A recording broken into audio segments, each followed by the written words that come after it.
Hey there guys, Master Turtle, and today I'm doing another part of my Yu-Gi-Oh collection, but these are my childhood Yu-Gi-Oh decks. And no, they're not particularly strong, and I was a little kid back then, back in 2002, 2003, and 2004. So this was my original deck box. I think my brother got it from someone and he gave it to me. It was really trash though, like it was breaking apart. I had to tape it back together. But this was the deck box that I used for the entirety of those years, and I've kept it. I even tried to write deck box back on top with a permanent marker. But let's go to the deck. So this is my case that a friend gave me as a gift. A really cool case. I keep all my card stuff in here whenever I'm traveling around, but it's a pretty sturdy box, pretty heavy though. So these are my 3 different decks that I rebuilt over the last couple weeks, just kind of very slowly going through my collection. So let's start in 2002. Now this deck was my 6 elements deck, and you'll see why pretty soon here. First, let me show you my strongest card. This was the twin-headed Thunder Dragon, but I didn't have a way to play it, but it was shiny, so I decided to keep it in my deck. I did have the Thunder Dragons. I only had 2 though, so this is definitely playground level Yu-Gi-Oh! And I did get a chance to get these gold sleeves. Now this is not my original gold sleeves. I bought these recently. But anyways, twin-headed Thunder Dragon, one of my best cards, and I'll put that right there. Then let's go through the rest of the deck in kind of very quick succession. Summon Skull. Everybody had this card, and it was one of the best cards. This is one of my favorites, Flame Cerberus. Had only 2100 attack and needed 1 tribute, but that's all I had, so there we go. Then a bunch of the Water Boys, the Spike Seadra, the Bottom Dweller, Crawling Dragon. This deck was basically what I had up to Metal Raiders. One of the strongest cards in this deck is 7 Colored Fish. Man, everybody had this. Neo the Magic Swordsman. Great White. I enjoy the shark cards. As you can see, they're all different elements. Blue Wing Crown, one of my favorite cards with the wind element. It was a bird. Man-Eating Treasure Chest. Blackland Fire Dragon. Okay, let's do the next row here. Blackland Fire Dragon, Gazelle. These are all basically Manila's Armored Zombie, Celtic Guardian. This one has a really big bend. The Summon Skull also had a really big bend in it too, if you can see that. Yeah. Tong Yo, Illusionist Faceless Mage, Mystical Elf, Prevent Rat. I tried to trade this for a Giant Soldier of Stone. I really wanted the Giant Soldier of Stone back in the day, but this is all I had. Chiraigumo, the Spider. Oh man, Dark Elf. And then we get into some of the rare cards of this deck. Shadow Ghoul, Thunder Dragon, another Thunder Dragon, Muka Muka. This card gets stronger with every card in your hand. Then the 6 attributes. So I got Blade Fly. I put them all in here, and this is why it's called the 6 attribute deck. Little Chimera, Starboy, Witch's Apprentice, Ho Shinnigan, and Milas Radiant. And this is all 6 of them together in this mishmash of a deck.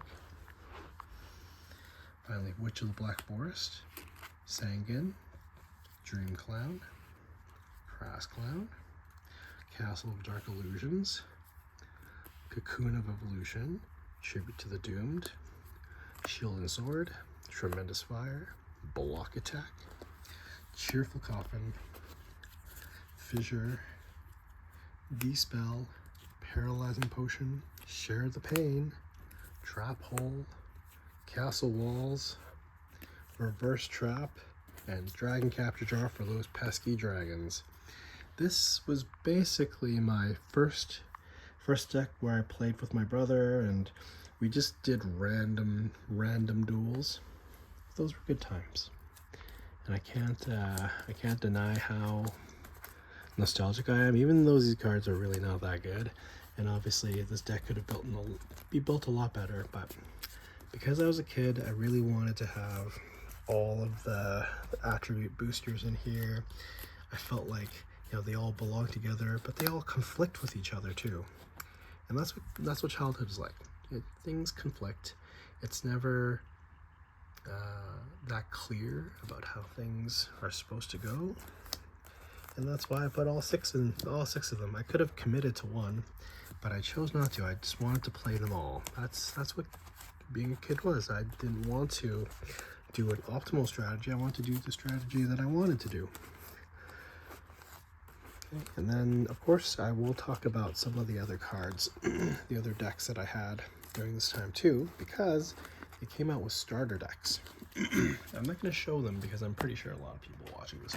So I have the starter deck Joey, where I got a Red Eyes, and I have a lot of the staple cards here. So I reassembled the starter deck itself, but the second deck, which is from 2003, now this deck is kind of interesting because this is not based on the 6 elements anymore. And I also did have a Dark Magician at that point. Not this one, but from a different deck.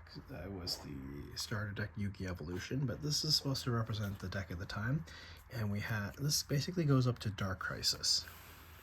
And I had way better beaters. So Red Eyes, Dark Magician. And this Red Eyes has the hollow actually one line lower. So it has like this hollow effect.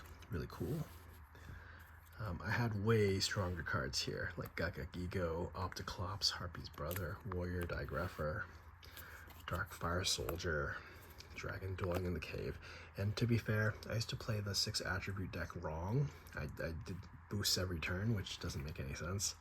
But anyways, people accept it. So this deck was more about gaining advantage through special summoning with different attributes still. It was still an attribute deck, but I used the spirit monsters. So I had Spirit of the Flame, so you could remove, let's say this was in the graveyard, you can remove it to bring this guy out for free.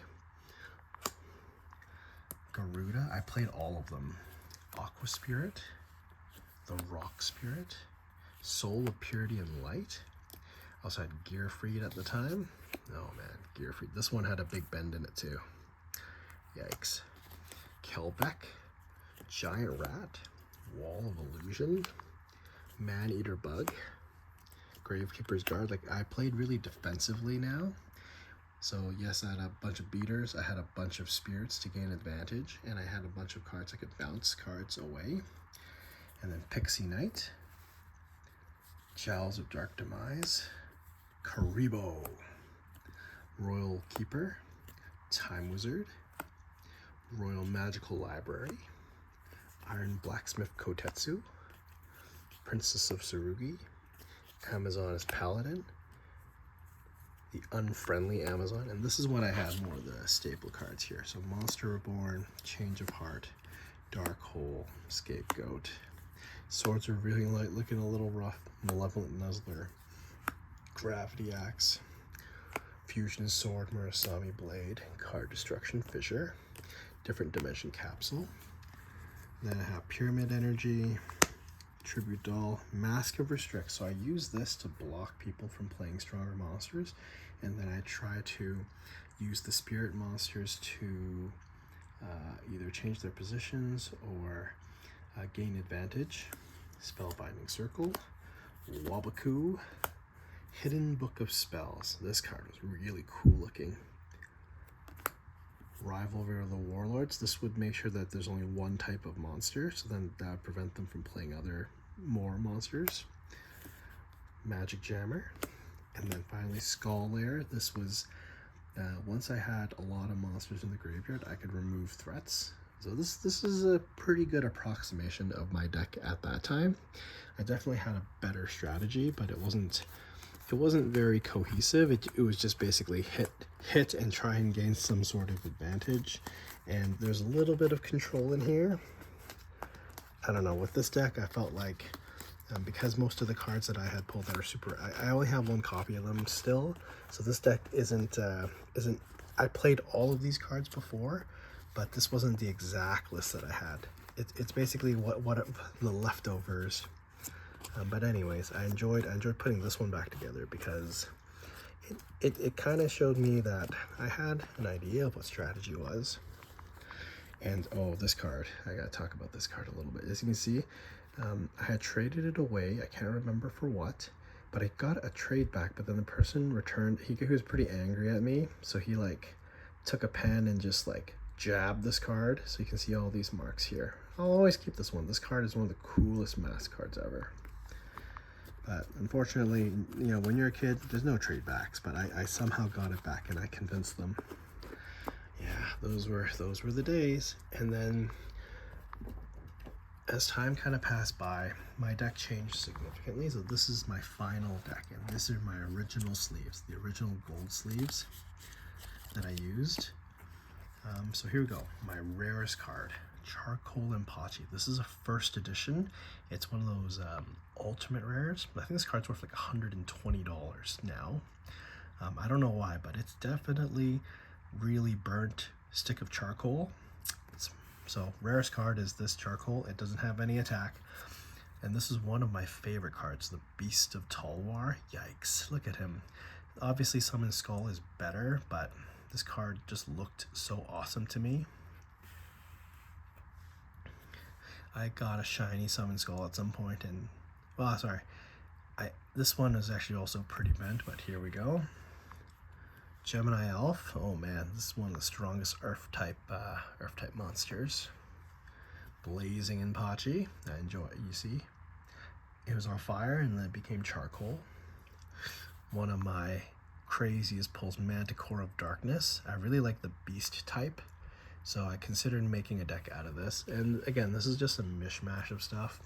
Terra King Archfiend. This is where you play Summon Skull or Beast of Talwar, I guess, and they're considered Archfiends. Skilled White Magician, and nope, this deck doesn't have Buster Blader, okay. Exiled Force, one of the best removal cards. Oh man, this was like the OG Bazu the Soul Eater. This thing could like power itself up, and it was very, very strong, but you needed 3 monsters to power it up. Berserk Gorilla. This is basically up to Soul the Duelist, but a lot of the cards had Invasion of Chaos cards in here. I also had Des Koala, so obviously a little bit of defense, a little bit of attack. And then I did play Gigantes. This was such a good card. This is also a spirit type monster. Had the Giant Rat, and for good reason. Roulette Barrel. So I'll explain the Giant Rat combo. Since I had Terra King, I also had Vilepon in here, so I could use Giant Rat to bring them out. Chaos Sorcerer, one of the poor man's Chaos. One of the strong cards of the set, but it wasn't Blackluster Soldier or anything. Oh, here's my Giant Rat strategy, Vilepon. So I had 3 Archfiend cards, I guess. I still use Kelbeck at this time. Hyper Hammerhead, Dinosaur, Gale Lizard. Then one of my favorite cards, Magical Marionette. It basically could gain attack for every spell counter on it. So whenever your opponent activates a spell card, it gains a spell counter. I use that a lot actually.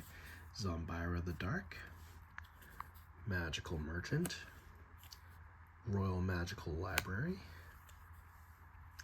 Mysterious Guard, Old Vindictive Magician, Card Destruction, Tribute to the Doomstill. Oh, this is my, look at the hollow, it's 1 level lower, it's my Scapegoat. Dimension Hole. Then the staples, Monster Reborn, Change of Heart, Dark Hole, Malevolent Nuzzler, my Body as a Shield.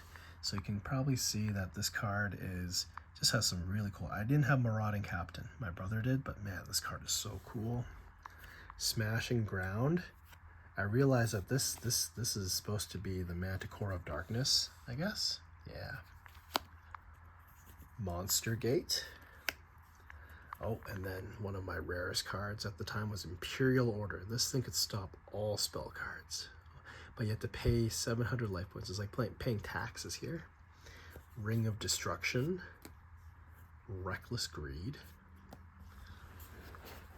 Compulsory, evacuation, a hero emerges, 7 tools, Raigeki break, and 0 gravity. So this was as close to my final deck that I could get it. Hopefully you guys enjoyed sort of this showcase. I mean, as you can see, my strategy at the end was mainly chaos, playing, you know, sort of the big beat stick still, and then using defensive cards like Charcoal Impachi or Discola to kind of survive a turn so that I could play like Manticore out, or I could play Summon Skull or the Beast, and then try to get as many monsters in the graveyard as possible.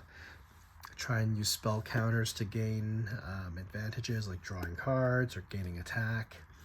Using Magical Merchant to try and pull a spell and also get more cards into the graveyard. I mean, these were really fun times for me. Obviously, this is not a meta deck. This would get stomped if I played competitively. But when you're playing with people, your friends, people on the playground, it wasn't like that. And this was a very nostalgic time for me. Not necessarily. I used to think about a lot of the cards that I had. I dreamed of buying more cards and building archetypes and having things that would work together, and that's what Yu-Gi-Oh is now. But I realized even though I wanted that, I most remember these cards and how it felt to play them. So hopefully guys, you enjoyed this video. My Yu-Gi-Oh collection is quite big, but I thought I'd start here with my actual cards, and then you can kind of see how it's progressed, how it's evolved. I didn't really play competitively until like 2016, so we'll talk about that another day. If you enjoyed this video, please like, comment, subscribe. Tell me some of the cards that you really liked back in your childhood. Cheers. This is Master Turtle signing out.